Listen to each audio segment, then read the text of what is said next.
প্রিয় ভোলাবাসী, আপনারা কেমন আছেন? গত বছর আপনাদের সঙ্গে আমার দেখা হয়েছিল। অল্প সময়ের স্বল্প পরিসরে কিছু কথা হয়েছে। মহান রব এতটুকুর মধ্যেই আমাদের মধ্যে ভালোবাসা তৈরি করে দিয়েছেন। এখানে আসবার পর যে সমস্ত আমার যুবক ভাইদেরকে দেখছি, আমার কেন যেন মনে হচ্ছে সবাই আমার কাছের। গত বছর দেখেছি, আবার দেখা হলো। সকলেই বলুন, এই দেখার তৌফিক দিয়েছেন কে? সে আল্লাহ পাকের আবারও শুকর আদায় করছি, পড়ছি আলহামদুলিল্লাহ। গোটা দেশে মানুষের মুখে মুখে, হাটে মাঠে ঘাটে বাজারে, প্রতিটি সেক্টরে একটি বিষয়ে আলোচনা চলছে, অপারেশন কি? এ পরের দুটো শোনেন নাই? একটু বলেন দেখি। Devil hunt, operation devil hunt. এটা কিন্তু খুবই একটি মারাত্মক শব্দ। বাংলাদেশে বহু অপারেশন হয়েছে। 90 হয়েছে, 71 হয়েছে, 47 হয়েছে, 1757 হয়েছে, 1200 শতাব্দীতে হয়েছে, অনেক হয়েছে। এমনকি পৃথিবীর শুরু যেদিন, সেদিন থেকে ডেভিল অ্যাটাক শুরু হয়েছে, ডেভিল হান্ট সেদিন থেকে শুরু হয়েছে। কিন্তু এখন পর্যন্ত পরিচ্ছন্নভাবে আমরা ডেভিল মুক্ত হতে পারি নাই। কথা বলেন ঠিক কিনা? আমি বলছি না অন্তর্বর্তীকালীন সরকার পাবে, আল্লাহি আপনাদের শুরুতে একটি মেসেজ দিচ্ছি, আমি কিন্তু আপনাদের বিরোধিতা করার জন্য আসি নাই। আমি এসেছি একটি সিদ্ধান্ত উপনীত হবার জন্য। আমি এসেছি যে না, আমাদের আবু সাইদ মুগ্ধ জীবন দিল, এর আগে আরও অনেকেই দিয়েছেন, তার আগে অনেকেই দিয়েছেন। জীবন দিতেই থাকবো আর নিজেদের মধ্যে মারামারি চলতেই থাকবে। লাভটা কি বাবা বলেন তো? লাভ আছে? একটা চূড়ান্ত সিদ্ধান্তে আসার দরকার আছে না নাই? জোরে বলো না, আছে না নাই? অপারেশন ডেভিল হান্ট আমার কাছে এই অপারেশনটা খুবই ইম্পর্টেন্ট মনে হয়েছে। কারণ এটি নির্দিষ্ট কোনো পার্টি, নির্দিষ্ট কোনো দল, নির্দিষ্ট কোনো ব্যক্তি, নির্দিষ্ট কোনো এই সময়ের বিরুদ্ধে কিন্তু অপারেশন ডেভিল হান্ট না। অপারেশন হচ্ছে এক জায়গায় যে অপারেশনটা করায় কে, এই গন্ডগোলগুলো করায় কে? সেই শয়তান। তো ওকে যদি অ্যাটাক করা যায়, সব অ্যাটাক হয়ে যাবে। বলেন বলেন ঠিক কিনা? তাহলে আমার অন্তর্বর্তীকালীন সরকারের কাছে দাবি, আপনারা যদি অপারেশন ডেভিল হান্টকে সাকসেসফুল করতে চান, সফল করতে চান, তাহলে আমেরিকার দিকে তাকালে হবে না, কানাডার দিকে তাকালে হবে না, জাপানের দিকে তাকালে হবে না, জার্মানের দিকে তাকালে হবে না, চায়নায় তাকালে হবে না, ইন্ডিয়ায় তাকালে হবে না। অপারেশনকে সাকসেস করতে গেলে কোথায় তাকাতে হবে? জোরে বলুন, কোথায়? আপনারা অবাক হয়ে যাবেন। এই জন্য তো কোরআনুল কারীম হুদাল লিন্নাস, ওপেন টু ওয়ার্ল্ড। গোটা পৃথিবীর মানুষের যত সমস্যা আছে, প্রবলেম আছে, প্রতিটা সলিউশন দেওয়ার জন্য কোরআন এসেছে। আমি মনে করি কোরআনুল কারীমে আল্লাহ রাব্বুল আলামিন এই ডেভিল হান্টের জন্য একটি আয়াত দিয়েছেন। আর ওই আয়াতটি প্রতি জুমায় খতিব সাহেবগণ পড়েন আর বলেন, শোনো, যদি তোমাদের সমাজে এই 6টি কাজ তোমরা বাস্তবায়ন করতে পারো, তাহলে শয়তান তো দূরের কথা, শয়তানের সেলাসাবুনটাও আর কোথাও খুঁজে পাওয়া যাবে না। চিৎকার দিয়ে বলেন সুবহানাল্লাহ। আমি চ্যালেঞ্জ করছি আজকের তাফসিরুল কোরআন মাহফিল থেকে। আমি যে আয়াত বলবো, সে আয়াতের মধ্যে আল্লাহ যে পয়েন্ট বলেছেন, যতক্ষণ পর্যন্ত অন্তর্বর্তীকালীন সরকার এই পয়েন্টে আসে নাই, এই জায়গা যতক্ষণ পর্যন্ত ঠিক করেন নাই, ততক্ষণ পর্যন্ত অপারেশন সাকসেস হবে না। অপারেশন সাকসেস করতে গেলে আমি যে আয়াতটি পড়েছি সূরাতুন নাহলের 90 নম্বর আয়াত, এই আয়াত বাস্তবায়ন করতে হবে, তাহলেই অপারেশন ডেভিল হান্ট সাকসেস হবে, নতুবা সাকসেস হতে পারে। একটু দেখবো নাকি? অবাক হচ্ছেন আপনারা? অবাক হচ্ছেন? আশ্চর্য হচ্ছেন? দেখবো আল্লাহ কোরআনে কি বলছেন, দেখবো কি আপনাদের ইচ্ছা আছে? শেষ পর্যন্ত শুনবেন ইনশাআল্লাহ। চিৎকার দিয়ে বলুন, সব সমস্যা দিবেন কে? ওই আল্লাহ রাব্বুল আলামিন বলেন, ইন্নাল্লাহ ইয়া'মুরু বিল আদলি ওয়াল ইহসানি ওয়া ইতা'i যিল কুরবা ওয়া ইয়ানহা আনিল ফাহশাই ওয়াল মুনকারি ওয়াল বাগি ইয়া'iযুকুম লা'আল্লাকুম তাযাক্কারুন। তাযাক্কারুন। আমি জানি, আমি আসার সময় আমার সহকারীকে, আমার অ্যাসিস্ট্যান্টকে বললাম, বাংলাদেশের সবথেকে উর্বর জায়গা দিনের জন্য ভোলা। কোথায়? ভোলা। কেন? এই নৌপথেই তো অনেক উলামায়ে কেরাম এসে ভারত উপমহাদেশে দিনের গোড়াপত্তন করেছে, সূচনাটা এখানে করেছে। সুতরাং তাওহীদের বীজ বাংলাদেশের যতগুলো জেলা আছে সবগুলোর আগে যে জায়গায় প্রতিষ্ঠিত হয়েছে এটাই হলো ভোলা জেলা। যার কারণে এখানকার আল্লাহু আকবারের আওয়াজ নিশ্চয়ই অন্য জেলার মতো হবে। বলেন হবে? একটু আরো একবার বলুন না, আল্লাহু আকবার। আল্লাহ রাব্বুল আলামিন বলেন, ইন্না, এটি হারফে মুশাব্বাত বিল ফাইল। আমার রব নিশ্চয়ই নিশ্চয়ই বলেছেন, মাস্ট বি, অবশ্যই হবে। হে বান্দা, আল্লাহর নির্দেশনা, ইন্নাল্লাহা, নিশ্চয়ই আল্লাহ রাব্বুল আলামিন, ইয়া'মুরু, তোমাদেরকে অর্ডার করেছেন, আদেশ দিয়েছেন। আল্লাহর নির্দেশ হলো, বান্দারে 6টা কাজ করবা, তাহলে অপারেশন ডাবল হ্যান্ড সাকসেস হয়ে যাবে। যতক্ষণ পর্যন্ত এই 6 কর্মসূচি তুমি বাস্তবায়ন করতে পারবা না, ততক্ষণ সমাজকে ভালো করতে পারবা না। এবার বীরের মতো বলুন তো, 6টি কাজ কি বলেছেন জানার দরকার আছে না? আমরা আজকে মুখস্থ করব, নোট করে নিব। বিল আদাল, 1 নাম্বারটাই হচ্ছে আদাল। সবাই বলুন কি?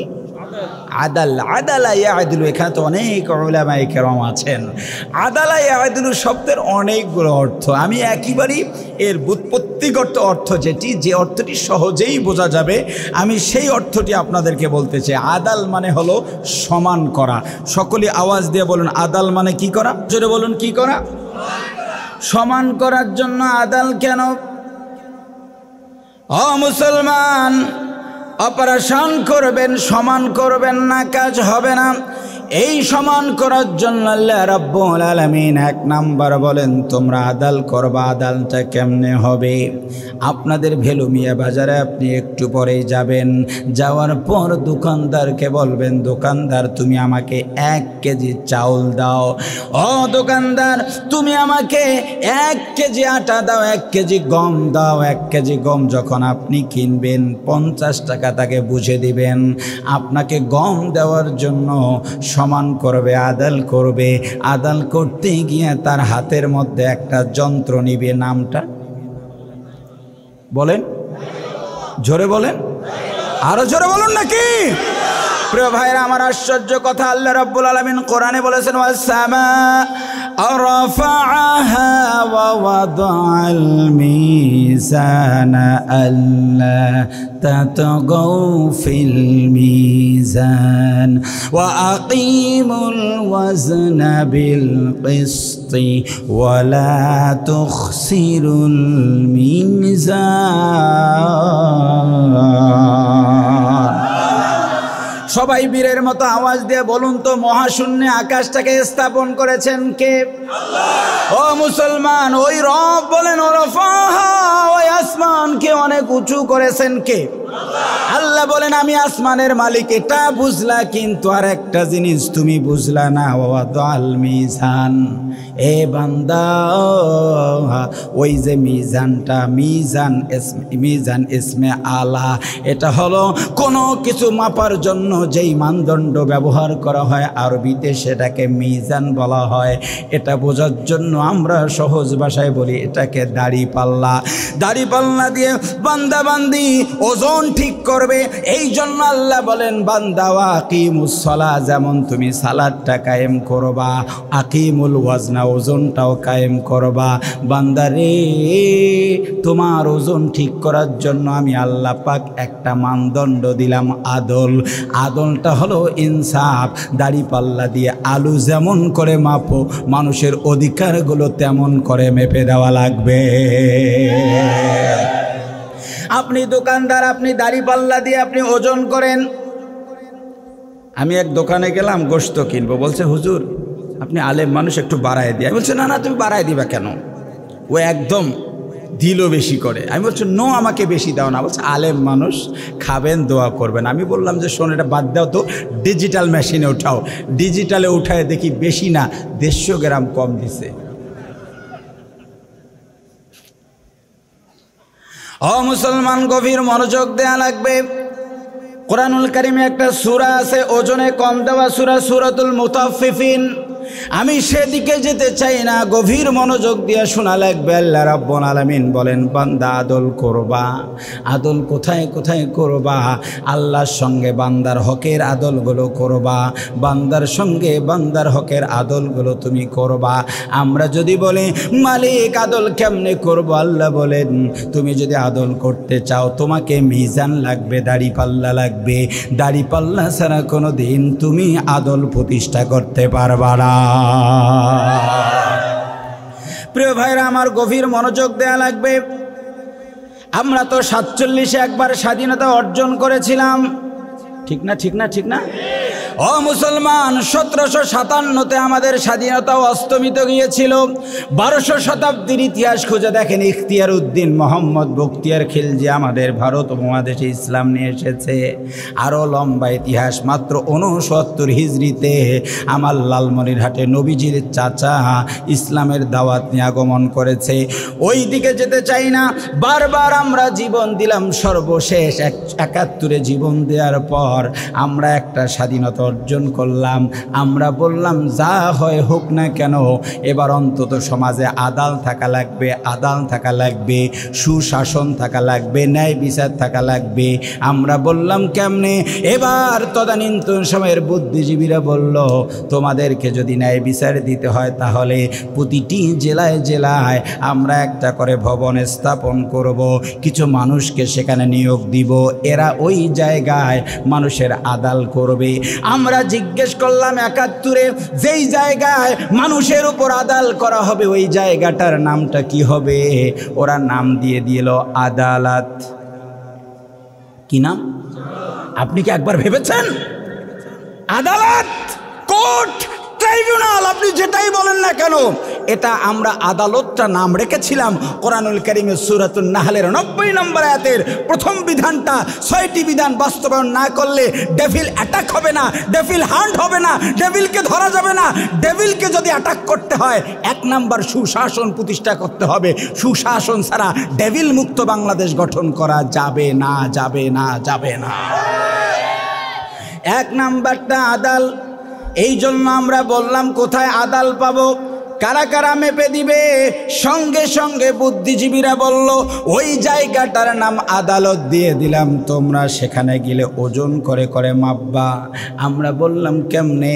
কিছুদিন পর আমরা গিয়ে কোর্টগুলোতে দেখি, আদালতের মধ্যে গিয়ে দেখি, এখানে যারা আছেন অনেকে আদালতে গিয়েছেন, আদালতে যাওয়ার পরে দেখবেন বিচারক যেখানে বসে, বিচারক যেই চেয়ারের মধ্যে বসে পিছনের জায়গাটা অনেক উঁচু, মাঝখানে দেখবেন একটা সুন্দর পিকচার, একটা ছবি দেওয়া আছে, এটা হলো দাড়িপাল্লার ছবি।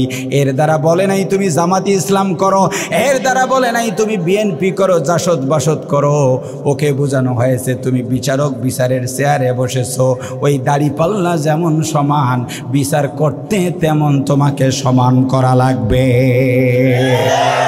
আনফরচুনেটলি 1971 থেকে 54 বছর সব থেকে বেশি আমরা নির্যাতিত হয়েছি, অধিকার বঞ্চিত হয়েছি আদালত নামক ওই জায়গাটা থেকে। এখানে আমি কোনো দলের পক্ষে বিপক্ষে বলতে আসি নাই।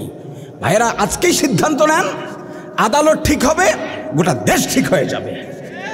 আজকেই সিদ্ধান্ত নেন, আদালত ঠিক হবে, বিরোধী দল, নিজের দল, পরের দল, সবাই আরামে থাকবে। ওই জায়গা ঠিক করা জরুরি। এখানে যারা এডুকেটেড, পলিটিক্যাল সায়েন্স যারা পড়েছ আমার যুবক ভাইয়েরা, বিশেষ করে শিক্ষিত সমাজকে আমি বলবো, প্লিজ আমি কি বলছি শুনুন। একটি রাষ্ট্রের মূল খুঁটি হলো 3টা। সবাই বলুন কয়টা? 3টা। একটা হলো বিচার বিভাগ, আইন বিভাগ, শাসন বিভাগ, এই তিনটা বিভাগের মধ্যে ভেরি ইম্পর্টেন্ট বিভাগটাই হচ্ছে বিচার বিভাগ। কোনো রাষ্ট্রের বিচার বিভাগ যদি ধ্বংস হয়ে যায়, ওই রাষ্ট্র কখনো সুখী সমৃদ্ধ হয় না। যতক্ষণ পর্যন্ত অন্তর্বর্তীকালীন সরকার বিচার বিভাগ আদালতকে ঠিক করে নাই, আদালত ঠিক করে নাই, ততক্ষণ পর্যন্ত গ্রেফতার মেরেফতার দিয়ে কোনো কাজ হবে না। ধরে নিয়ে যাবে, বের হয়ে আসবে। কথা বলে না, কি বলেন? আপনারা রাগ করলেন আমার উপর? যদি আমরা আদালত করতে চাই, আমাদের 4টা জায়গা দ্রুত ঠিক করা লাগবে। কয়টা শুনবেন? 4টা। আল্লাহ রাব্বুল আলামিন 4টি জায়গার এত গুরুত্ব দিয়েছেন। তার মধ্যে 1 নাম্বার জায়গা হলো আদালতের মধ্যে আমরা যাদেরকে বিচারক হিসেবে নিয়োগ দিয়েছি, ওই লোকগুলো ভালো হওয়া লাগবে, নিরপেক্ষ হওয়া লাগবে। ওই লোকগুলো কোনো দলের পক্ষে রায় দিবে, অন্তর্বর্তীকালীন সরকারের পক্ষে রায় দিবে, তবুও চলবে না। কথা বলে না কেন? তবুও চলবে না। তার জায়গা নিরপেক্ষ হতে হবে। যতক্ষণ পর্যন্ত ওই চেয়ারে যিনি বসবেন তাকে নিরপেক্ষ করতে পারি নাই, ততক্ষণ পর্যন্ত কোনো কাজ হবে না। প্রিয় ভাইরা আমার, অপারেশন সাকসেস করতে গেলে প্রথম কাজটা হলো বিচারক ন্যায়পরায়ণ হতে হবে।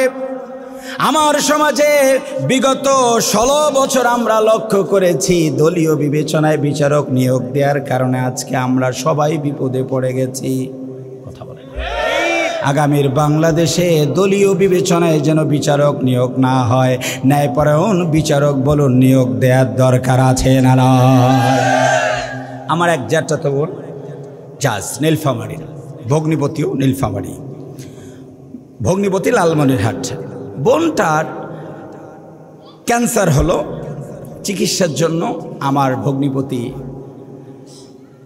মন্ত্রণালয়ে এসে যোগাযোগ করলো যে আমাকে ট্রান্সফার করে দেন, আমি যেন নীলফামারীতে হাজব্যান্ড ওয়াইফ আমরা দুজন যেন একই কোর্টে একই ইজলাসের যেন কাজ করতে পারি। সচিব আমার ওই ভগ্নিপতিকে দেখে ধমক দিয়ে বের করে, বের হয়ে যা এক্ষুনি। কেন? আমার কাছে রিপোর্ট আছে তুমি 5 ওয়াক্ত নামাজ পড়ো। নাউজুবিল্লাহ বলে না, আস্তাগফিরুল্লাহ বলবেন না? আল্লাহর কসম করে বলছি, বিগত দিনগুলোতে আমরা দেখেছি নামাজি যারা নামাজ পড়ার অপরাধে তাদের প্রমোশন, ট্রান্সফার সব ক্যান্সেল করা হয়েছে। কেন? কেন এটা করতে হবে? আমরা ন্যায়পরায়ণ বিচারক নিয়োগ দিতে চাই। রাজি আছি না নাই? আপনাদেরকে একটা হাদিস বললে অবাক হয়ে যাবেন।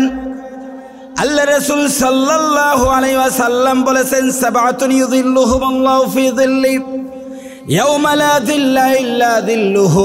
কিয়ামতের ময়দানে মুসিবতের মুহূর্তে অনেক কঠিন একটা অবস্থা তৈরি হয়ে যাবে। ও আমার ভোলার জনগণ, যুবক ভাই, বৃদ্ধ বাপজিরা মনোযোগ দেন।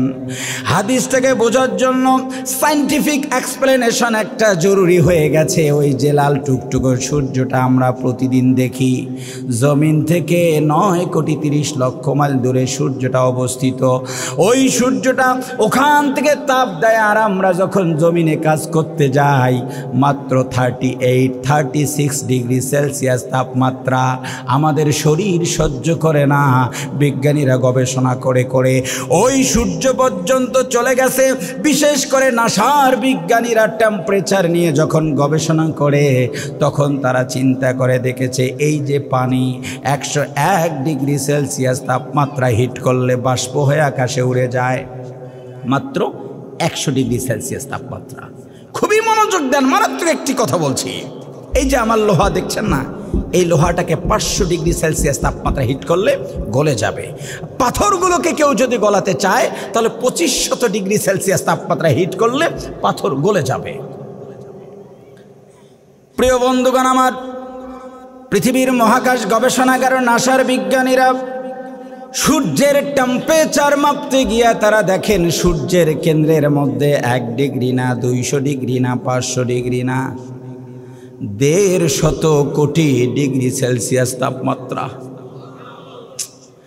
150 কোটি ডিগ্রি সেলসিয়াস তাপমাত্রা সূর্যটা নবী বলেছেন মিলিন আও মিলাইনিন, এক হাত বা অর্ধ হাত কাছাকাছি যখন চলে আসবে আপনি কি একটাবার ভাবতে পারেন 38 ডিগ্রি সেলসিয়াস আপনার সহ্য হয় না, 150 কোটি ডিগ্রি সেলসিয়াস তাপমাত্রার সূর্যটা চলে আসবে, সব মানুষগুলো পাগল পারা অস্থির হয়ে যাবে। এমন সময় আমার রব ডাক দিয়ে বলবেন শোনো রে, এই মুহূর্তে আমি রব্বুল আলামিন 7 স্টার 7 শ্রেণীর ভিআইপি মানুষকে ডেকে ডেকে আমার আরশের নিচে আমি ছায়া দিব। এরা কারা? এরা কারা? এক নাম্বারটাই তারা, আল্লাহর নবী বলেছেন ইমামুন আদিলুন, ইমামুন আদিলুন, ইমামুন আদিল। আল্লাহু আকবার বলেন না। আল্লাহ রাব্বুল আলামিন বলেন আমরুকুম বিল আদলি, বান্দারে আদল করবা, আদল করবা। আর আল্লাহ পাক ডাক দেন যারা আদল করবে কিয়ামতের ময়দানে 1 নম্বরে নামাজিকে ডাকবে না, যাকাত আদায় করে তাকে ডাকবে না, হাজিকেও ডাকবে না, আলেমকেও ডাকবে না। তাহলে বোঝা গেল শুধু নামাজ পড়েই জান্নাত যাওয়া যায় বিষয়টা এমন না, ন্যায় বিচার করেও সব থেকে দামি মানুষ হওয়া যায় কিনা। এই যে আমার আজকে ট্রাইব্যুনাল, কিয়ামতের ময়দানে কি ঘটবে আল্লাহ নবী সাল্লাল্লাহু আলাইহি সাল্লাম বলেন ইন্নাল মুকসিতিনা ইনদাল্লাহি আলা মানাবিরা মিন নূরিন আন ইয়ামিনির রহমানি আযজা ওয়া জাল্লা।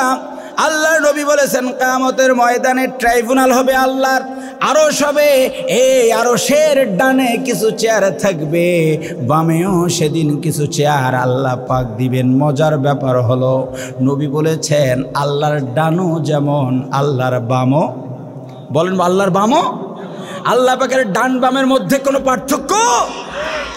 এরপরেও ডানের দাম একটু বেশি আছে না নাই? আল্লাহ নবী বলেছেন ইন্নাল মুকসিতিনা ইনদাল্লাহি আলা মানাবির মিন নূরিন আন ইয়ামিনির রহমানি আযজা ওয়া জাল। আল্লাহ পাক যখন বিচার করবেন এমন সময়ে ডানে অনেকগুলো চেয়ার দিবেন, বামেও অনেকগুলো চেয়ার থাকবে। আল্লাহ পাক সেদিন ডাক দিয়ে দিয়ে বলবেন মুকসিতিন কারা, ন্যায়পরায়ণ কারা, ন্যায় বিচার কারা করেছো, জজ যারা ছিলা, আসো আসো, আমি রব্বুল আলামিনের ডানের চেয়ারগুলো সব নূরের চেয়ার হবে। প্রতিটি চেয়ারের মধ্যে রব্বুল আলামিন ন্যায়পরায়ণ বিচারকদের বসার ব্যবস্থা করে দিবে। আল্লাহু আকবার। আমরা অপারেশনকে যদি সাকসেস করতে চাই, ডেভিল হান্টকে সাকসেস করতে চাই, একদম হাইকোর্ট, সুপ্রিম কোর্ট, ট্রাইব্যুনাল, নিম্ন কোর্ট, প্রতিটি জায়গায় বিচারক যারা এদেরকে ঠিক না করে গ্রেফতার করে কোনো কাজ হবে না।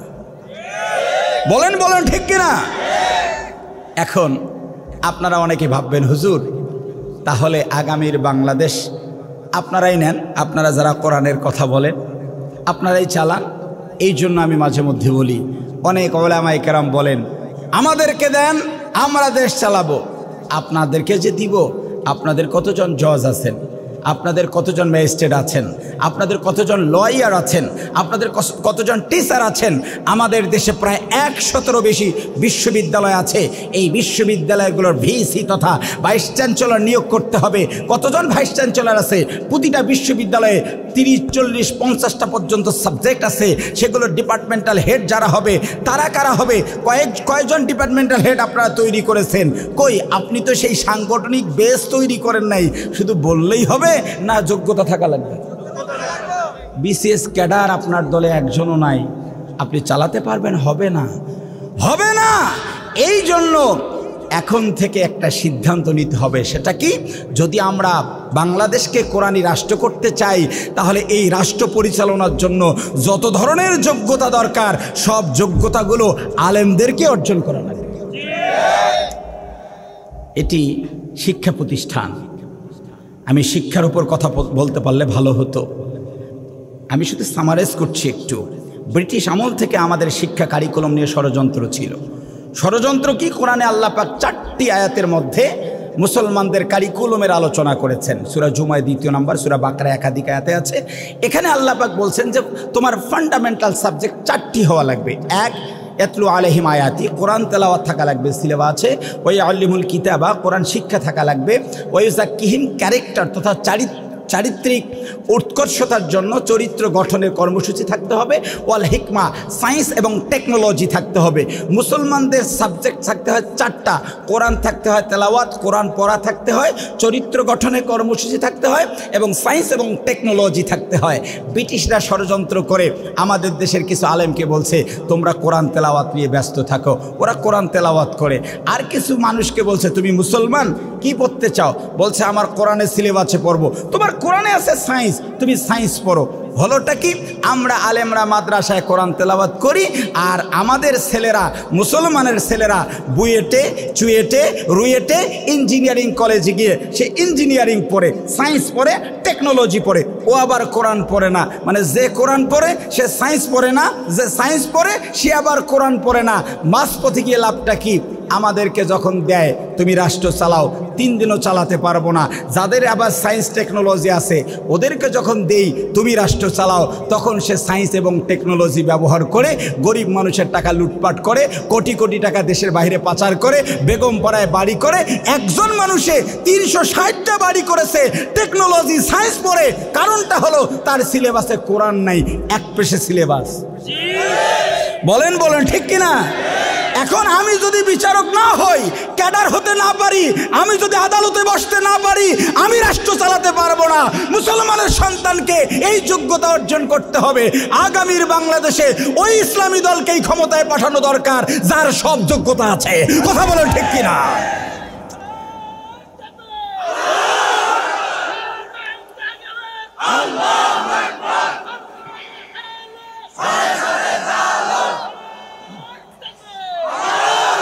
প্রিয় ভোলাবাসী, এখন আপনারা সবাই মিলে আমাকে বললেন হুজুর ঠিক আছে বাদ দেন, আপনি জানতো আমারও সামান্য অনার্স মাস্টার যেগুলো পড়াটোরা আছে, যাই হোক আমাকে বললেন হুজুর আপনি যান, আপনি এবার বিচারক। আমাকে দিলেন আপনাদের ভোলার জজ কোর্টে অথবা বিশেষ ইন্টারন্যাশনাল যে ট্রাইব্যুনাল আছে এখানে আমাকে জাজ বানিয়ে দিলেন যে হুজুর আপনি বিচার করেন। এখন প্রশ্ন হলো, আমি যখন বিচার কার্য পরিচালনা করতে যাব আমি কি সঠিক বিচার করতে পারবো? কেন? আরও একটা সমস্যা আছে, আমি যতই ন্যায়পরায়ণ হই আমি আদাল করতে পারবো না, কোশ্চেন কালেও পারবো না। আমি কেন? বাংলাদেশের শীর্ষ পর্যায়ের শাইখুল হাদিসকে যদি আপনি বিচারক বানান, সেই শাইখুল হাদিসও এই বিচারালয়ে গিয়ে বসে, ট্রাইব্যুনালে বসে ন্যায় বিচার করতে পারবে না। জটিল একটা বাধা আছে। বলবো, জজরা যখন বিচার করতে বসেন, বিচার কার্য পরিচালনার সময় জজের সামনে একটা বই থাকে, এই বইটা হলো ৭২-এর সংবিধান। কত সালে? মুসলমান কারো বিরোধিতা করার জন্য আসি নাই, শুধুমাত্র আদাল একটা পয়েন্ট বলার জন্য এসেছি। ৭২-এর সংবিধান দিয়ে বাংলাদেশের কোনো আলেমকে যদি বলা যায় তুমি এই সংবিধান সামনে রাখো আর আদাল করো, আলেমও পারবে না। কারণ বাংলাদেশের প্রতিটা জজের হাত পা বাঁধা থাকে সংবিধানের সামনে। সংবিধানের বাহিরে রায় দেওয়ার ক্ষমতা কারো নাই। প্রশ্ন হলো হুজুর ৭২-এর সংবিধানে গেলেন কেন? জি, এই সংবিধান ১৭ বার। কতবার? ১৭ বার। সবাই বলবেন কতবার? ১৭ বার। আবার জবান খুলে বলেন কতবার? ৭২-এ এই সংবিধান রচনা করার পর ১৭ বার এই সংবিধান সংশোধন করা হয়েছে। যে আসে সেই সংবিধান সংশোধন করে, সংবিধান সংশোধন হয়, কিন্তু জাতির ভাগ্যের কোনো সংশোধন কেউ কোনোদিন করতে পারে না। এবার ডিসাইড করতে হবে, চূড়ান্ত সিদ্ধান্তে আসতে হবে। ৭২-এর সংবিধান দিয়ে কোশ্চেন কালেও কোনো অবস্থায় একটা রাষ্ট্রের সুবিচার প্রতিষ্ঠা করা যায় না, হতে পারে না, হয় না, হবেই না। প্রশ্ন করতে পারেন হুজুর কেন হবে না? ৭২-এর সংবিধানে সুশাসন কেন প্রতিষ্ঠা করা যাবে না? বলবো বলবো মাইন্ড করবেন না তো? রাগ করবেন না তো? ৭২-এর সংবিধান রচনার আগে এই দেশে এক নেতা ছিলেন। সেই নেতা কিছু কম্বল নিয়ে আসছিলেন, কম্বল নিয়ে এসে বলেছেন আমারটা নাই। মনে আছে আপনাদের? তখন তিনি একটা মারাত্মক কথা বলছেন। তিনি বলছেন যে সবাই পেল সোনার খনি, আমি পেলাম কিসের খনি? আমি কিন্তু বলি নাই, আপনারাই বললেন আমি পেলাম। আচ্ছা, এটা তো নেতাই বলেছে, এই দলের মূল যে নেতা যিনি বাবা তিনি তো এই কথা বলেছেন চোরের খনি পেলাম। আচ্ছা, আমি যদি বলি যে এগুলো সব চোরের খনি, আর আপনারা মিলে যদি কোনো সংবিধান রচনা করেন, তাহলে চোর দ্বারা রচিত সংবিধান। কথা বলেন ঠিক কিনা? কেন? আপনি তো সার্টিফিকেট দিয়েছেন যে আমি পেয়েছি চোরের খনি, যার কারণে সংবিধানে আমরা লক্ষ্য করে দেখেছি ৭২-এর সংবিধান হলো চুরি করার সংবিধান, ৭২-এর সংবিধান চোরদেরকে সুযোগ দেওয়ার সংবিধান, ৭২-এর সংবিধান মানুষের অধিকার লঙ্ঘন করার সংবিধান। শুধু ঠিক বললে হবে না, আমাকে তো তার এক্সপ্লেইন করতে হবে। বলবো? কষ্ট হচ্ছে আপনাদের? আচ্ছা, আপনারা বলেন, আমাদের সমাজে চোর আছে না নাই? এখনো নাই? বাংলাদেশের ১ নম্বর সমস্যাই চোর। চোর না থাকলে ডেভিল হান্ট অত গ্রেফতার হয়ে যাবে। কি বলেন, তাই না? আচ্ছা, এখন চোর আছে কেন? এই চোর তো মাঝে মধ্যে ধরাও পড়ে। ধরা পড়ার পর কি হয়? ধরুন আমি জজ, আমি এখন বিচার করব, চোর আছে, আমার ডানে ব্যারিস্টার, বামে ব্যারিস্টার হিয়ারিং করছে, বিভিন্ন ধারা এবং উপধারা উপস্থাপন করছে। কেউ কেউ বলবে স্যার চোরকে ছেড়ে দেন, কেউ বলবে না স্যার চোরের শাস্তি দেন। এখন আমার সামনে আছে ৭২-এর সংবিধান। বলুন কবেকার সংবিধান? ৭২-এর সংবিধানের আলোকে দণ্ডবিধি 379-এ হলো চোরের শাস্তি। 379 সার্চ দিয়ে দেখবেন, কোনো চোর যদি ধরা পড়ে, সাক্ষ্য প্রমাণের ভিত্তিতে প্রমাণিত হয়, তাহলে তার শাস্তিটা কি হবে? ৭২-এর সংবিধানের আলোকে দেয়া আছে এক্সটেন্ড টু 3 ইয়ার্স, তাকে 3 বছর জেল দিতে হবে। সবাই বলেন কয় বছর জেল? ৭২-এর সংবিধানের বিরোধিতা করলে চোররাই লাফালাফি করে আলেমদেরকে গ্রেপ্তার করত। ওরা জানে যে এই সংবিধান হলো চুরি করার সংবিধান, দেশের টাকা লুটপাট করে, বেগম পাড়ায় বাড়ি করে হাজার হাজার কোটি টাকা লুটপাট করে। ওরা জানে যে আমার কি আর হবে, ৭২-এর সংবিধান যদি ঠিক থাকে, সর্বোচ্চ 3টে বছর তো শ্বশুর বাড়িতে থাকলাম। বলেন ঠিক কিনা? তাহলে বোঝা গেল 3 বছর জেল আছে যে সংবিধানে, সেই সংবিধান দিয়ে বাংলাদেশ চোর মুক্ত করা যেতে পারে না। চোর মুক্ত করতে গেলে, ডেভিল হান্টকে সাকসেস করতে গেলে 1 নম্বর কাজটাই হলো সংবিধান হিসেবে কোরআনকে আদালতে পাঠাতে হবে, কোরআনকে আদালতে পাঠাতে হবে। কারণটা কি? আল্লাহ পাক এই কোরআনের সংবিধানে বলেন ওয়াসারিকু والسارقة فاقطعوا أيديهما جزاء بما كسبا نكالا من الله والله عزيز حكيم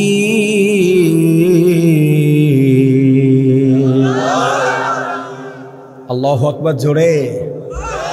কোরআনুল কারীম আল্লাহ রাব্বুল আলামিন সূরাতুল মাইদা 38, মনে করুন আমি জজ, আদাল করার জন্য ট্রাইব্যুনালে আমি বসেছি।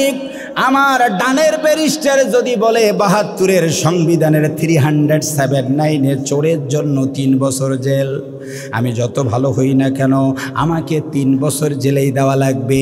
কিন্তু আমার কোনো একজন জজের সামনে কোনো একজন লয়ার দাঁড়িয়ে যদি বলেন হুজুর আল্লাহ পাকের কোরআন আপনার সামনে সংবিধান, কোরআনে লেখা আছে ওয়াসারিকু চোর হোক ওয়াসারিকাতু চুরনি হোক, আল্লাহ পাক মুযাক্কার আর মুআন্নাস দুটাই ব্যবহার করে বলেছেন ফাকতাউ আইদিয়াহুমা, কাট দ্য হ্যান্ডস, হাতগুলো কেটে দাও। যতক্ষণ পর্যন্ত হাত কাটার আইন আসবে না ততক্ষণ পর্যন্ত ডেভিল মুক্ত বাংলাদেশ আমরা করতে পারবো না।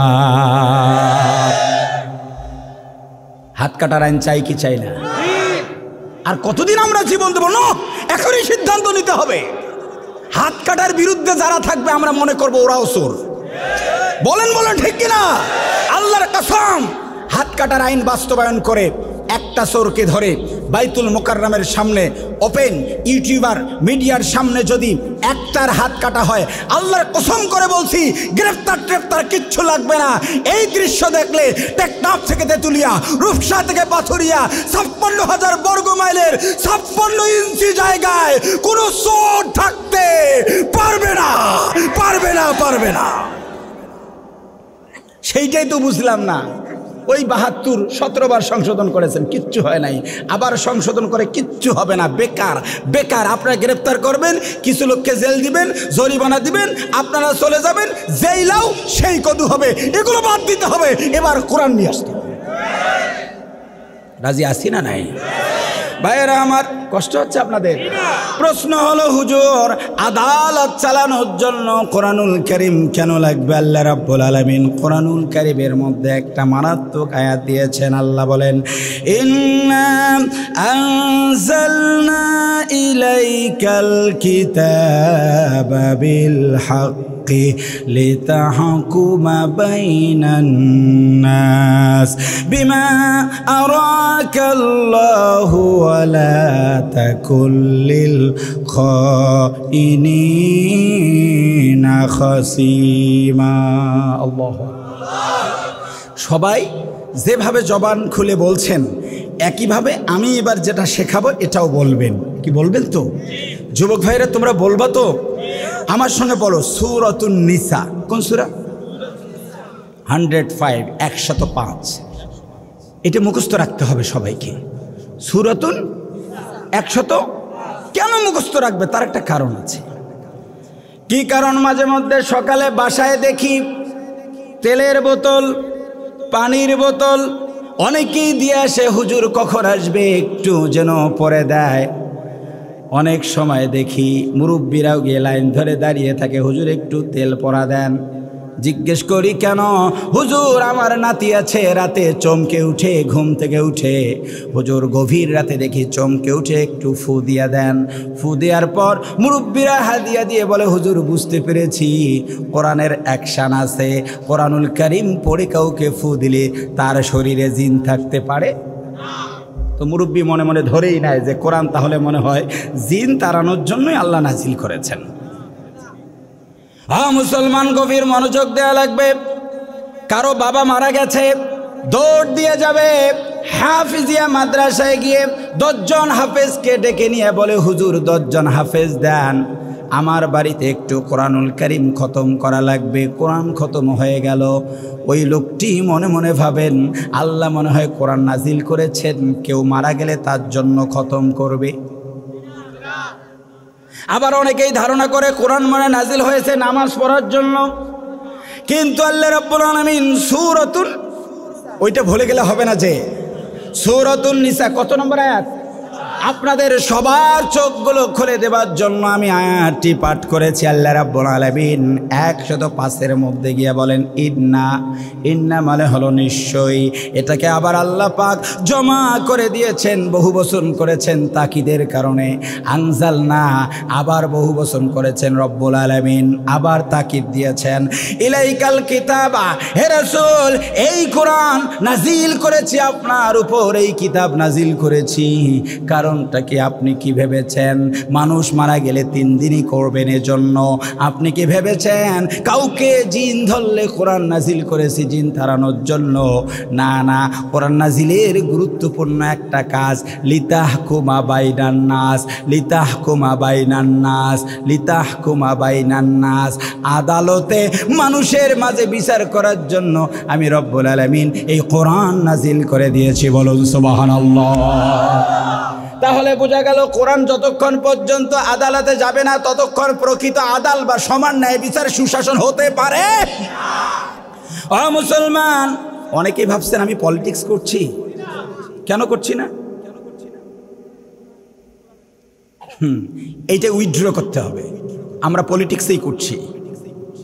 কেন পলিটিক্স করব না আমরা? আমার একটা আলোচনা আছে 2 ঘন্টার, শুনবেন। ইসলামের সঙ্গে রাজনীতির কি সম্পর্ক শুনবেন। কত দলিল দিয়েছি। সুলাইমান নবী বাদশাহ ছিলেন না? সূরাতুন নামলে এগুলো আছে না নাই? দাউদ নবী বাদশাহ ছিলেন না? সূরা নামলে আছে না নাই? আচ্ছা আপনারা বলেন তো, ওই যে কোরআনুল কারীমের যে একটা সূরা আছে, সূরাত আলে ইমরানের 26 আয়াতে আল্লাহ বলেন কুলিল্লাহুম্মা মালিকাল মুলক। হে রাসূল আপনি বলুন আমি রাজত্বের মালিক। সবাই বলেন রাজত্বের মালিক কে? আল্লাহ। তাহলে আল্লাহ তো রাজনীতি করলেন? কথা বলে না। আল্লাহ যদি বলে যে সব রাজনীতির মালিক আমি, তাহলে আমাদের আল্লাহ রাজনৈতিক আল্লাহ না অরাজনৈতিক আল্লাহ? নবীগণ, আমাদের নবী তো পলিটিক্যাল লিডার ছিলেন, মদিনার প্রেসিডেন্ট ছিলেন, প্রাইম মিনিস্টার ছিলেন। তো আমাদের নবী কি রাজনৈতিক নবী না অরাজনৈতিক নবী? 4 জন খলিফা আবু বকর, ওমর, উসমান রাদিয়াল্লাহু তাআলা আজমাইন, তারা সবাই রাজনৈতিক সাহাবী না অরাজনৈতিক সাহাবী? তা আল্লাহ যদি রাজনৈতিক হন, নবীগণ যদি রাজনৈতিক হন, সাহাবায়ে কেরাম যদি রাজনৈতিক হন, আমি কোন মৌলবী, আমি কিসের অরাজনৈতিক হই? বুঝাতে পারি নাই। আলেমদেরকে অবশ্যই পলিটিশিয়ান হতে হবে, রাজনৈতিক হতে হবে। কথা বলে না। কোরআনুল কারিমে রাজনীতি আছে না নাই? তো কোনো মুফাসসির যদি কোরআনের আয়াত দিয়ে রাজনীতি করতে পারে তাহলে তার রাজনীতি বন্ধ হবে না চলবে? চলবে। যদি কোরআনে রাজনীতি থাকে উনি করবে, আর কোরআনে না থাকে তাহলে আমরা করতে দিব না। ঠিক না বেঠে? প্রিয় ভাইয়েরা আমার, কোরআনুল কারিমে আল্লাহ রাব্বুল আলামিন 105 সূরা নিসায় বলেন, বিচার বিভাগ চালানোর জন্য আমি কোরআনুল কারীম তোমাদেরকে দিয়েছি, যতক্ষণ পর্যন্ত কোরআন আদালতে যাবে না, যতক্ষণ পর্যন্ত আমরা ন্যায়পরায়ণ বিচারক আদালতে পাঠাতে পারবো না, ততক্ষণ পর্যন্ত ডেভিল হান্ট হবে না, ততক্ষণ পর্যন্ত শয়তান গ্রেপ্তার হবে না। ওই জায়গায় কোরআন পাঠানোর দরকার। এবার বলুন আছে না নাই? আরও সমস্যা আছে, আর দুইটা সমস্যা আছে। কষ্ট হচ্ছে আপনাদের যে বলবো। আর একটা সমস্যা কি, মনে করুন আপনার এলাকার খতিব সাহেবরা আছেন না? আপনাদের ভোলায় হয়েছে কিনা জানি না, আমাদের এলাকায় হয়েছে। খতিব সাহেব জুমার বক্তব্যে গিয়ে বক্তব্য দিয়েছেন, ভাইয়ের আমার আগামীর বাংলাদেশ কোরআন দিয়ে চলতে হবে। ওই নামাজের কাতারে, তৃতীয় কাতারে, দ্বিতীয় কাতারে একজন বসা, মুখটা কালো করে করে আর একজনের দিকে তাকায় আর বলে, পলিটিক্স। ইমাম সাহেব পলিটিক্স শুরু করেছে। ইমাম বলল কোরআন দিয়ে রাষ্ট্র চালাতে হবে, উনি বলেন ইমাম সাহেব পলিটিক্স শুরু করেছে। ভোলা এরকম হয় নাই? হয়েছিল। তারপর কি, এখন ইমাম সাহেবকে কিভাবে ফাঁসাবে, কোনো বুদ্ধি নাই। উনি গিয়ে বলছেন, না রে, এই খতিবকে রাখা যাবে না। বলছে, কেন রাখা যাবে না? ইনি তো ভালো, সবাই পছন্দ করে। বলছে, না, আগামী জুমায় ক্যান্সেল। বলছে, শোনেন, ইমামের পিছনে লাগলে আপনার খবর আছে। বলছে, তাহলে টেকনিক্যালি একটা কাজ করতে হবে। কি? হুজুরকে ফাঁসাই দিতে হবে। হুজুরের নামে মামলা দিয়ে দিয়েছে। কি মামলা? হুজুর নাকি ফজর বাদ নামাজ পড়ে বের হয়ে রাস্তার ট্রাকের পিছনে গিয়ে ধাক্কা দিয়ে ট্রাক জমিনে ফেলাই দিছে। বহু ট্রাক ভাঙ্গার মামলা হুজুরদের বিরুদ্ধে আছে না নাই? আমি বাস্তব বলছি, সচেতন করছি, প্লিজ গভীর মনোযোগ দেন। এখন হুজুরদের ট্রাক ধাক্কা মেরে ফেলায় দিয়েছে, এ কথা মিথ্যা না সত্য? টোটালি মিথ্যা কথা। এখন হুজুরের নামে মামলা হয়েছে, গ্রেফতার করা ফ্যাক্ট না, ফ্যাক্ট হচ্ছে আদালত, ফ্যাক্ট হচ্ছে ট্রাইব্যুনাল, ফ্যাক্ট হচ্ছে ওখানকার ব্যাপার। ওখানে গেল হুজুরকে বলা হলো আপনি এখন জামিনের জন্য প্রেয়ার দেন। হুজুর প্রেয়ার দিয়েছে। এখন ওখানে গিয়ে সাক্ষী লাগে, সাক্ষীর দরকার আছে না নাই? আমার সামনে কোরআন আছে, আমি ন্যায়পরায়ণ, কিন্তু সাক্ষী মিথ্যা বললে আমার করার কিচ্ছু নাই। কি বলেন? গভীর মনোযোগ দেন, মারাত্মক একটি জায়গায় হাত দিয়েছে। বিগত দিনে মিথ্যা সাক্ষীর সরাসরি পেয়েছে। শুধুমাত্র পলিটিক্যাল মামলার কথা আমি বলছি না, এমনও জমিনের আইন নিয়ে এরকম একজন আরেকজনের সঙ্গে বেঁধেছে, সভাপতি সেক্রেটারির ছেলে মেয়ের গণ্ডগোল, এরকম একটা ঘটনায় বেঁধেছে। দেখা গেছে এটার মামলা হওয়ার পর সেক্রেটারি মহোদয় বা সভাপতি মহোদয় একজন সাক্ষী খুঁজে পায় না। বাসায় কাজ করে সলিমুদ্দিন, সলিমুদ্দিন কাল সাক্ষী দিবি। বলছে, না আমি পারবো না। বলছে, না দিলে পা ভেঙে দিব। অথবা বলছে, তোকে 500 টাকা দিব, চল কোর্টে গিয়ে তুই কালকে সাক্ষী দিবি। ওই লোকটা কোর্টে গিয়ে একটা মিথ্যা অসত্য সাক্ষী একজন আলেমের বিরুদ্ধে দিল। প্রিয় ভাইরা আমার, গোটা দেশে আমি বিগত দিনে দেখেছি আলেমদের বিরুদ্ধে অনেকেই সাক্ষী দিয়েছে। এমন লোকও পেয়েছি যেই লোক আমার টুপির থেকে 3 ইঞ্চি লম্বা টুপি পরে ব্যানার নিয়ে আল্লামা সাইদি রহিমাহুল্লাহর ফাঁসির দাবি করেছে। এই সমস্ত সাক্ষীকে বলছি, তুমি জীবনে কোনো দিন পিরোজপুর যাও নাই, আল্লামা সম্পর্কে তোমার কোনো কনসেপ্ট নাই, কোনো ধারণা নাই, তুমি অযথা ওই লোকটার বিরুদ্ধে মিথ্যা ক্লেম কেন দিলা? তুমি সাক্ষী, তোমাকে অবশ্যই চিন্তা করতে হবে, তোমার বিরুদ্ধেও কোরআনে আয়াত আছে। বলেন আছে না নাই? এখন যাদেরকে ধরা হচ্ছে এর মধ্যে কোনো মানুষ যদি নিরপরাধ থাকে, তার বিরুদ্ধে আপনি যদি সাক্ষী দেন, আপনারও খবর আছে। কথা বলে না, ঠিক কিনা? আমরা তো কোনো ব্যক্তির বিরুদ্ধে বলবো না, আমরা কোনো ইজম, কোনো পার্টির বিরুদ্ধে বলবো না, পুরো ম্যানেজমেন্টকে আমরা সংশোধন করতে চাই। ঠিক না ভাই? ঠিক। ভাইয়েরা আমার, বিগত দিনে যারা সাক্ষী দিয়েছেন তাদের জন্য আল্লাহ রাব্বুল আলামিন কোরআনুল কারীমে সাক্ষীর বৈশিষ্ট্য বলেছেন, ইয়া আইয়ুহাল্লাযীনা আমানু কুনু কাওয়ামিনা বিল কিসতি শুহাদা লিল্লাহ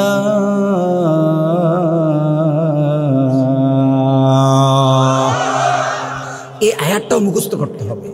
সূরাতুন নিসা 135, সূরাতুন নিসার 135 মুখস্থ থাকবে সবার।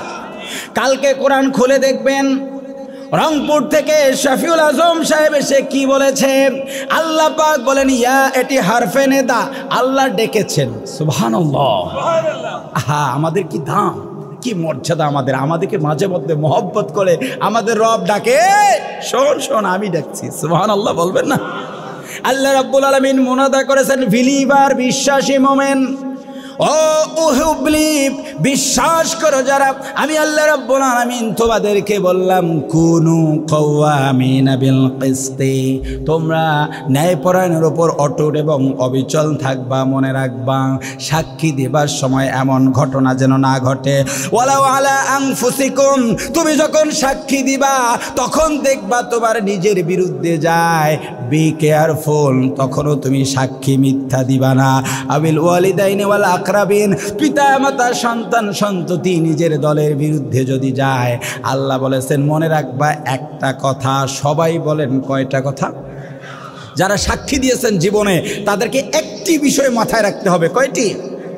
শুহাদা লিল্লাহ,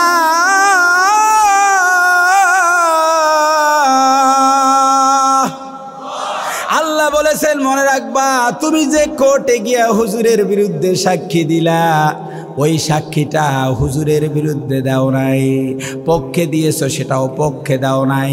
যারা সাক্ষী দেয় আল্লাহ তাআলা তাদের বিরুদ্ধে বলেছেন সাক্ষীটা কারো বিরুদ্ধে দিলা মানে আমি আল্লাহর বিরুদ্ধে দিলাম। আদালত ঠিক হবে তখন, সাক্ষী ঠিক হবে যখন।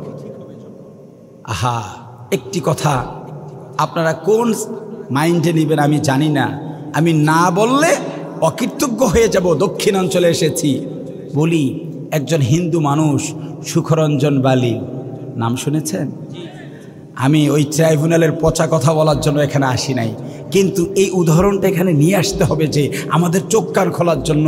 একজন হিন্দু মানুষ, সেই লোকটিকে গুম করা হলো, খুনের হুমকি দেওয়া হলো, দেশের বাইরে পাচার করা হলো। ওই লোকটি ট্রাইব্যুনাল গিয়ে কোনোদিন আল্লামার বিরুদ্ধে সাক্ষী দেয় নাই।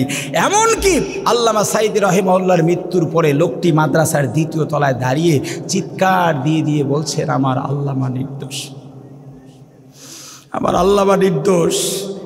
তিনিও তো একজন সাক্ষী, হিন্দু মানুষ। আমি এই জন্য প্রায় তাফসিরে বলি, আজকেও বলি রব আমি মুসাফির, তোমার কাছে নিবেদন করছি তুমি সুখরঞ্জন বালিকে কালিমাওয়ালা বানিয়ে দাও। বলেন না আমিন? আমিন। ভাইরা আমার, হিন্দু মানুষ আমাদেরকে শিক্ষা দিয়েছে। আমি বলছি না এখন যাদেরকে গ্রেপ্তার করা হচ্ছে আপনি তার বিরুদ্ধে সাক্ষী দেন, এই জন্য বারবার কথাটা বলছি, নো নো নো, আপনি মিথ্যা সাক্ষী কারো বিরুদ্ধে দিবেন না, আমার বিরুদ্ধে দিবেন না, আমার শত্রুর বিরুদ্ধে দিবেন না, কাফেরের বিরুদ্ধে দিবেন না, মুমিনের বিরুদ্ধে দিবেন না। আপনি সাক্ষী দেওয়ার সময় সে কাফের হোক, মুমিন হোক, দলের হোক, বিপক্ষে হোক, অপরাধী যতটুকু অপরাধ করেছে সাক্ষী ততটুকুই দেয়া লাগবে। তাহলেই ডেভিল হ্যান্ড হবে, শয়তান গ্রেপ্তার হবে। সাক্ষীরা মিথ্যা বললে কোশ্চেন কালেও ডেভিল হ্যান্ড হবে না। প্রিয় ভাইরা আমার, কষ্ট হলো আপনাদের? খারাপ লাগছে? আমাকে পাঠালেন আদাল করার জন্য, 6টা পয়েন্টের একটাই তো শেষ করতে পারছি না।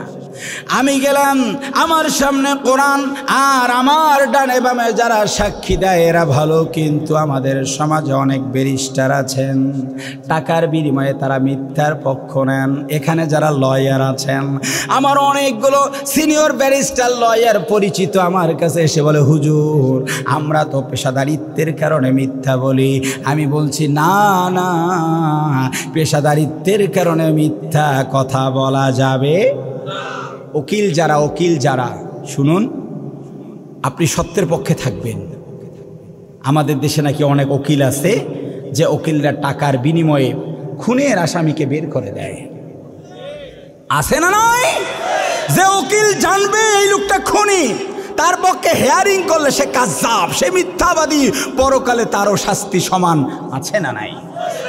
আবার ভালো ব্যারিস্টার আমাদের দেশে আছে না নাই? যারা ভালো ব্যারিস্টার তারা ছিল আয়না ঘরে। কথা বলছেন না কেন? আগামীতে যারা ভালো ব্যারিস্টার থাকবে তাদের উপরও কেউ যেন জুলুম করতে না পারে, সচেতন হওয়ার দরকার, আছে না নাই? ভাইরা আমার, আয়না ঘরের কথা আসছে।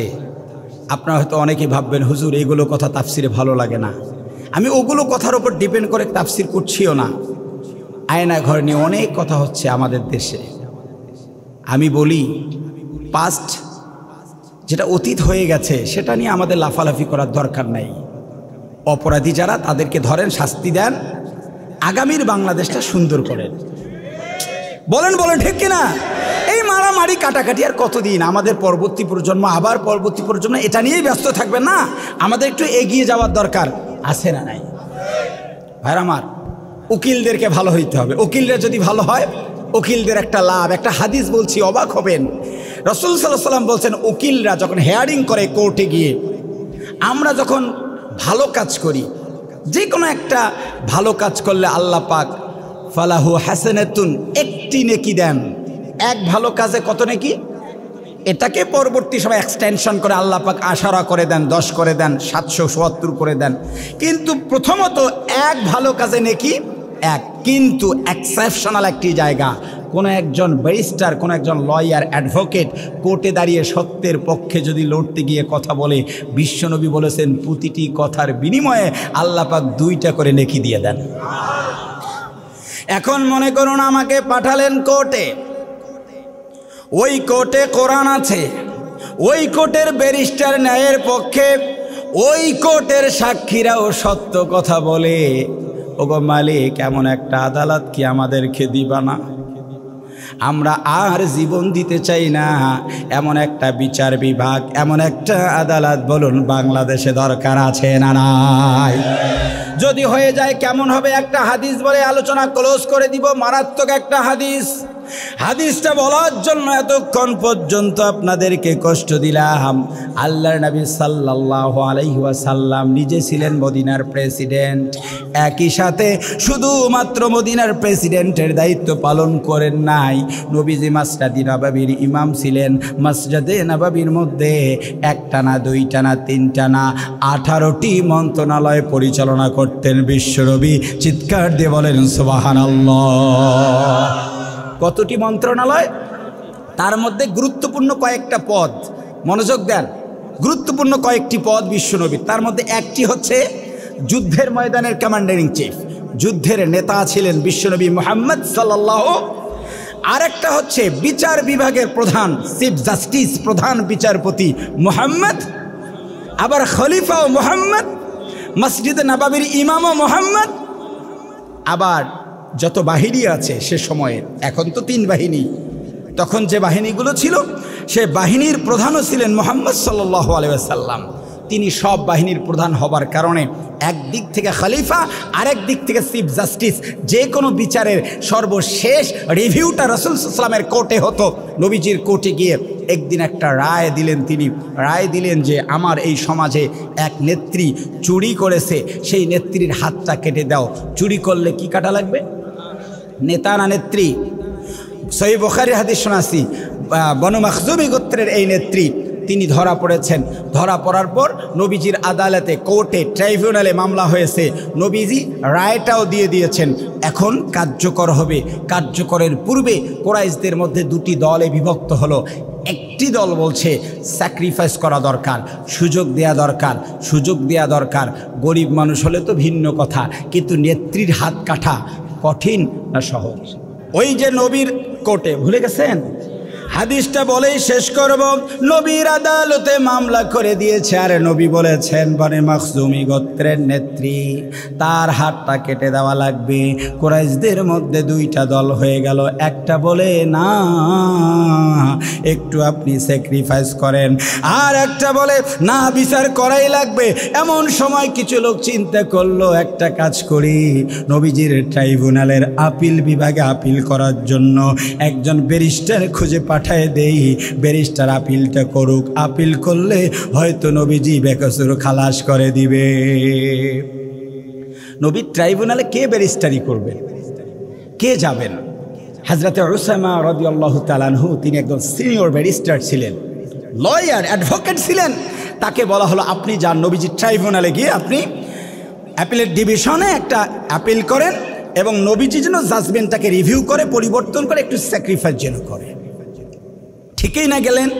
আর নবীর আদালতে আপিল বিভাগে আপিলও করলেন, নবীজি রায় দেওয়ার আগে দাঁড়ালেন। এই একটি বাক্য বলার জন্য রংপুর থেকে এসেছি, এই বাক্যটাই। এটা যদি আমরা বুঝি ভাই, কোনো দ্বিধাদ্বন্দ্ব থাকবে না, সব ঠিকঠাক হয়ে যাবে। ওই আমাদের ডেভিল হান্ট অটো হয়ে যাবে। শুধু এই বাক্যটা বোঝা দরকার। কষ্ট হচ্ছে আপনাদের? আল্লাহ নবী বিশ্ব নবী দাঁড়ালেন, সুম্মা কামা ফাখতাতাবা, ট্রাইব্যুনালে দাঁড়িয়ে চিফ জাস্টিস একটা বক্তব্য দিলেন, জাতির উদ্দেশ্যে বক্তব্য দিয়ে বললেন, তোমরা আমার কাছে এমন আবেদন করেছো আইয়ুহান নাস, হে মানব মণ্ডলী, নবী আইয়ুহাল মুমিনুন বলে নাই।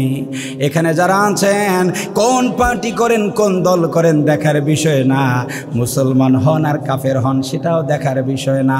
ভিন্ন ধর্মের ভাইরা, আপনাদের জন্য আল্লাহ নবী বলেছেন আইয়ুহান নাস, সবাইকে বলেছেন। আল্লাহ নবী বলেন, হে মানব মণ্ডলী, ইন্নামা আহলাকাল্লাযীনা ক্বাবলাকুম আন্নাহুম কানু ইযা সারাকা ফীহিমুশ শারীফু তারাকুহু।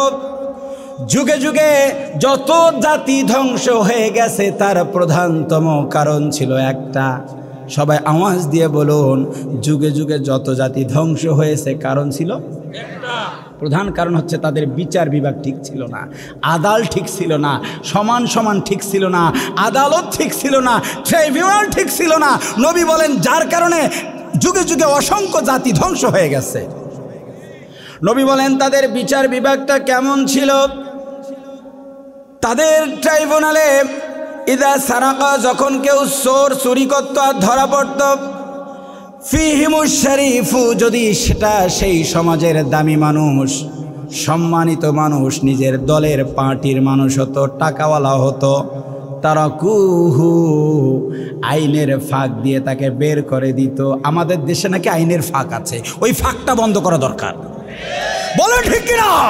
কোন দলের পক্ষে হয় বিপক্ষে হোক, অন্তর্বর্তীকালীন সরকারের কোন উপদেষ্টা যদি অন্যায় করে আইনের ফাঁক দিয়ে যদি বের হয়, ওই ফাঁকটাও আমরা বন্ধ করে দিতে চাই। কোন ফাঁক যেন না থাকে, ওই ফাঁকটাই বন্ধ করা দরকার। আর কোরআন ছাড়া ওইটা বন্ধ হবে। নবী বলেন তারাকুহুম, আইনের ফাঁক দিয়ে তাকে বের করে দেওয়া হতো। ওয়াইদা সারাকা ফীহিম দাইফু, আর যদি তাদের আদালতে কোনো একজন চোর ধরা পড়তো আর চোরটা যদি গরিব হতো, আকামু আলাইহিল হাদ্দা, তাহলে তার উপর হত্যা তারা জারি করে দিত, তার শাস্তিটা দিত। গরিব মানুষের শাস্তি হয়, ধনীর শাস্তি হয় না। বিগত দিনে বলুন এমন আদালত আমাদের দেশে ছিল কি ছিল না? প্রাইম মিনিস্টার নিজে বলে যে আমার পিয়ন 400 কোটি টাকার মালিক। এত অবৈধ অর্থের মালিক হওয়ার পরেও যদি তার বিচার না হয়, তাহলে ওই আদালত কখনো জাতির কল্যাণকর আদালত হতে পারে? নবীজি পরের বাক্যটা বলেছেন, ওয়াইমুল্লাহ লাউ আন্না ফাতিমাতা বিনতি মুহাম্মদ সারাকাত।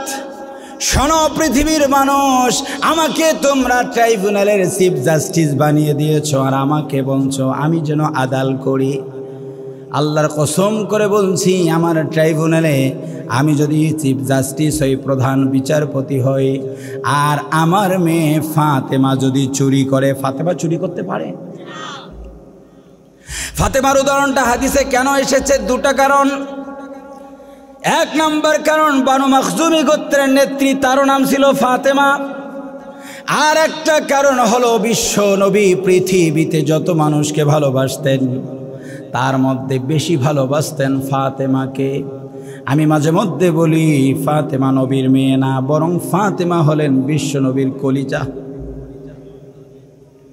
ফাতেমার মনটা খারাপ থাকলে নবীজি মন খারাপ করে বসে থাকতেন। নবীজি পৃথিবী থেকে যেদিন বিদায় নেবেন, এমন সময় আল্লাহর নবী সাল্লাল্লাহু আলাইহি ওয়াসাল্লামের জীবনটা কখন যেন ওষ্ঠাগত হয়। সাহাবায়ে কেরাম অস্থির হয়ে গেছে। আবু বকর রাদিয়াল্লাহু তাআলা আনহু কাঁদেন, ওমর কাঁদেন, সবাই চারদিকে কান্নার রোল পড়ে গেছে। এমন সময় আল্লাহর নবী ফাতেমাকে ডাক দেন, ফাতেমা তুমিও কি কান্দো?